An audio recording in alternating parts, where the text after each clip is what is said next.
नमस्कार, मैं इस वक्त शोभन जियाउर रहमान जो रोलिंग पार्टी के नेता थे उनके घर पे मौजूद हो और आप देख सकते हैं हमारे पीछे उनके जो दोस्त हैं, उनके रिश्तेदार हैं, यहाँ पे इकट्ठा हुए हैं।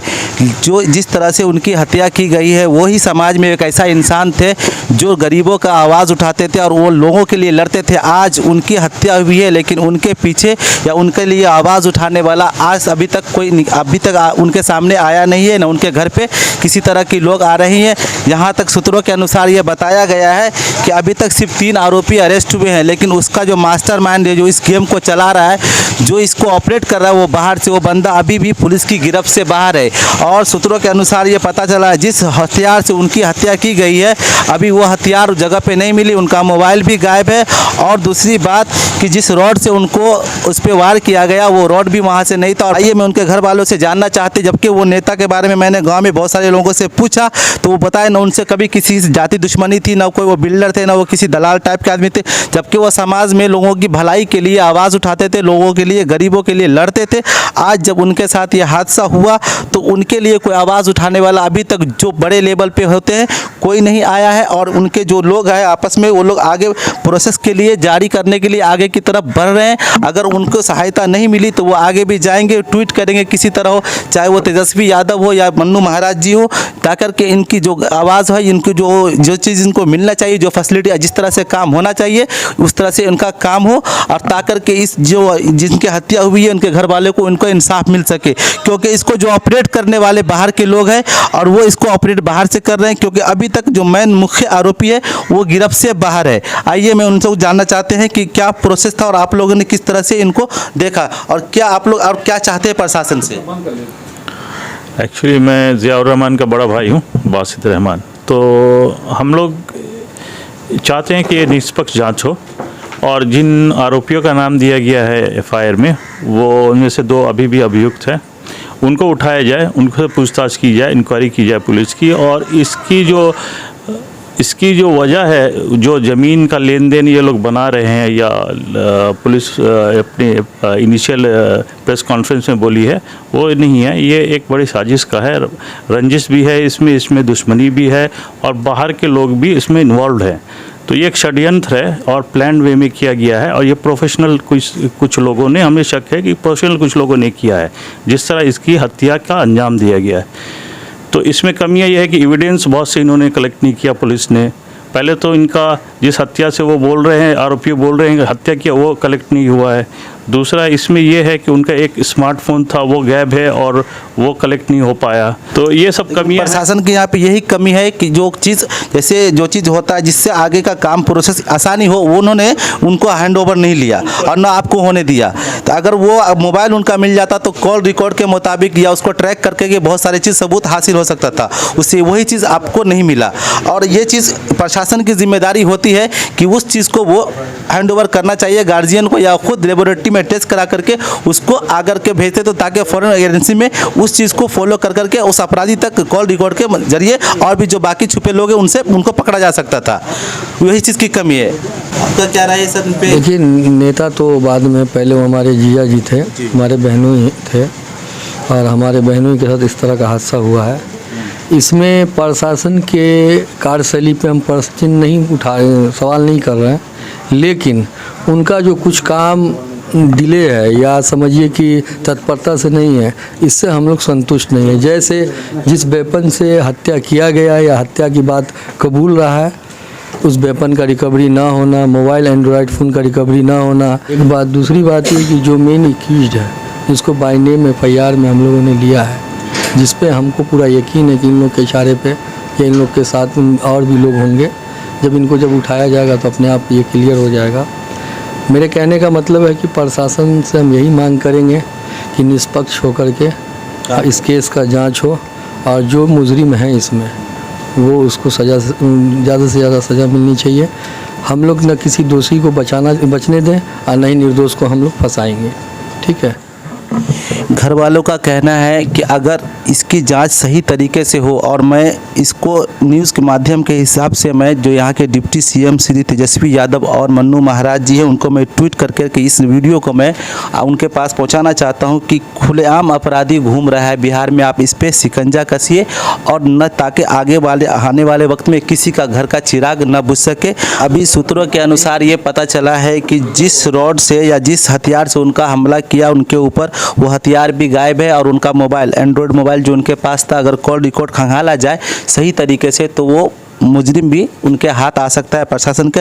लेकिन अभी तक 3 मुजरिम ही अरेस्ट हुए, 2 मुजरिम अभी भी बाकी है। जो मास्टरमाइंड है, जो इस गेम को पूरे षड्यंत्र रचा इसके ऊपर कि कैसे करना है ताकि लोगों को पता नहीं चला। और ताज्जुब की बात ये भी है, जिसने मर्डर किया वो जनाजे में भी शामिल था ताकि लोग उस पर शक न कर सके।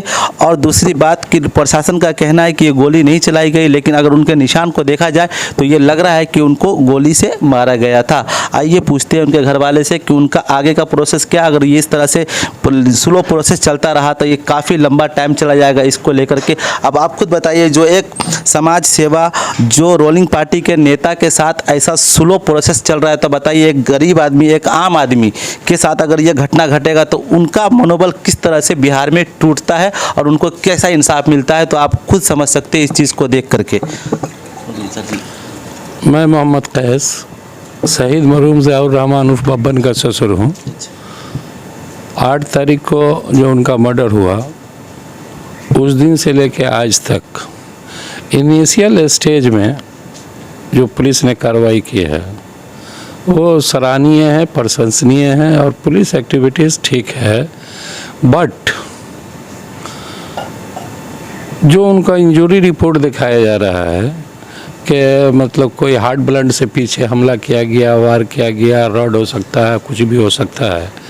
फैक्ट ये है कि उनको बॉडी में कोई एक जगह इंजरी नहीं है। जब हम लोग लास्ट पोस्टमार्टम से लाए हैं, गुस्ल दिलाए हैं, तो हम लोगों को देखने को मिला है गुस्ल दिलाते वक्त उनके बैक में, पीछे में, शोल्डर के नीचे जो है गोली का मारा हुआ निशान है, पूरा होल है। तो मेरे को लगता है कि जो पोस्टमार्टम हुआ है, पोस्टमार्टम को भी संजीदगी से लेना चाहिए, तमाम जख्म, तमाम निशान को इंडिकेट करना चाहिए। साथ ही साथ हम लोगों का जो कंप्लेन लेटर है, हम लोगों ने जो 5 नामजद मतलब मुलजिम दिया है, लिखा है, उसमें एक्यूज़ नंबर 1 और एक्यूज़ नंबर 2 डब्लू और वारिस, ये दोनों अभी भी फरार है। हत्या के 3 दिन बाद तक गांव में मौजूद था। और उनका कहीं ना कहीं मतलब जो है पॉलिटिकल बैकग्राउंड है, और वो लोग जो है anti social, bad elements, mafia type के लोग हैं। लेकिन ये 5 आदमी ही इस मर्डर में शामिल नहीं हैं। फिजिकली जो हम लोग महसूस कर रहे हैं वो काफ़ी हेल्दी थे ज़ियाउर रहमान साहब।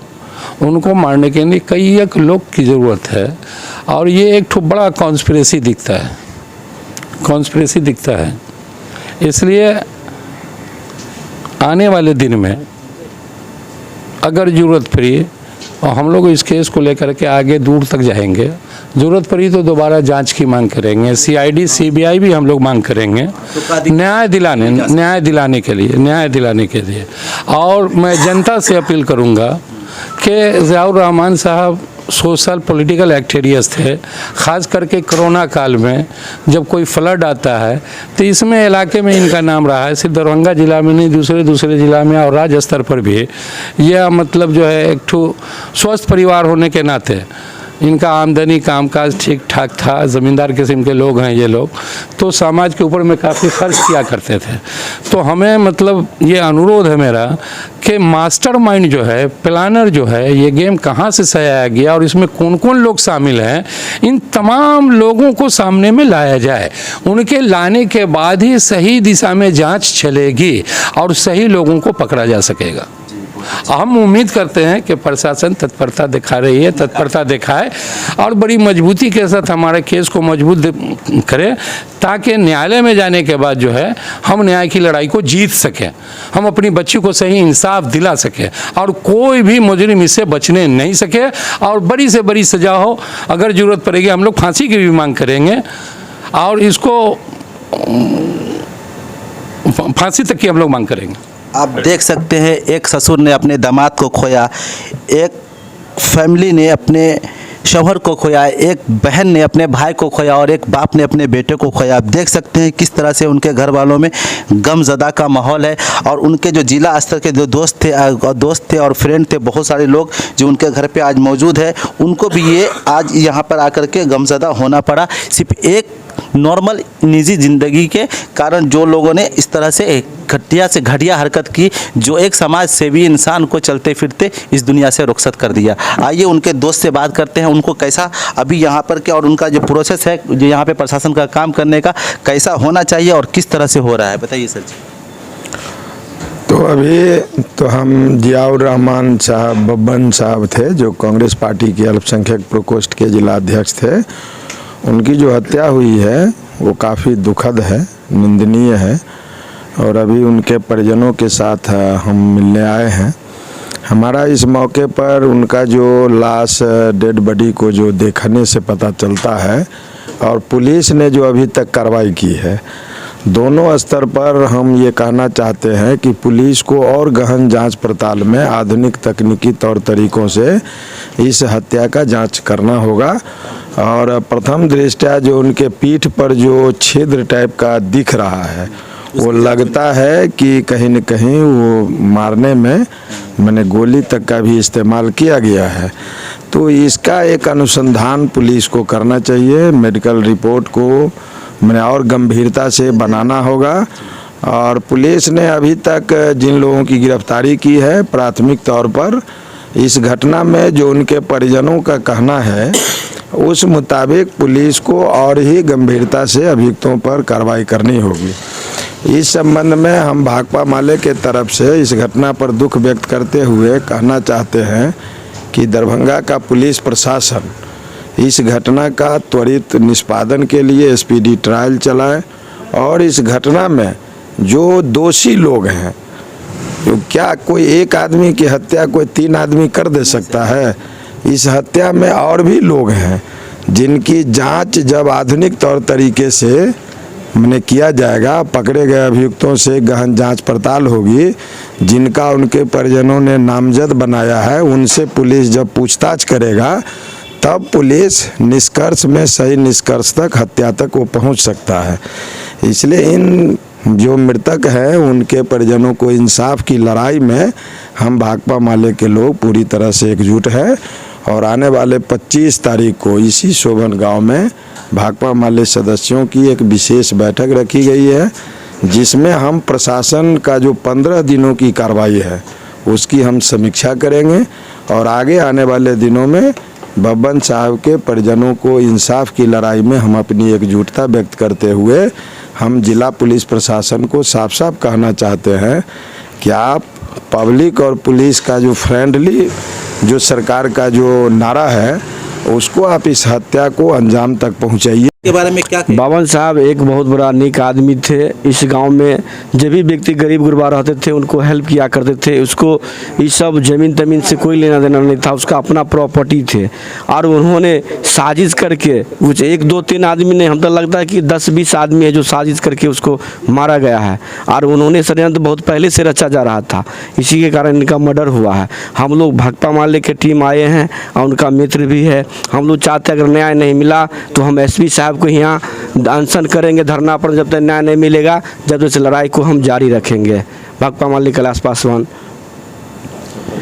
ये उनके मित्र है और उनके सहयोगी है जो बता रहे थे कि अगर ये प्रोसेस जल्दी से जल्दी पूरी नहीं होगी तो ये लोग धरना प्रदर्शन करेंगे, कुछ मीटिंग बिठाएंगे और ये नहीं होगा तो लास्ट में सड़क पे उतरेंगे इंसाफ के लिए, क्योंकि इंसाफ मिलना ज़रूरी है। और आप समाज में एक जागरूकता का मैसेज जाना चाहिए कि दुश्मन आपके बगल में भी हो सकता है, क्योंकि जिसको आप दोस्त मानते हैं वो दुश्मन के नज़र में भी कभी भी आपके सामने आपको पीछे से वार कर सकता है। इसलिए अभी इस दौर में सतर्क रहना ज़रूरी है। कैमरामैन नदीम के साथ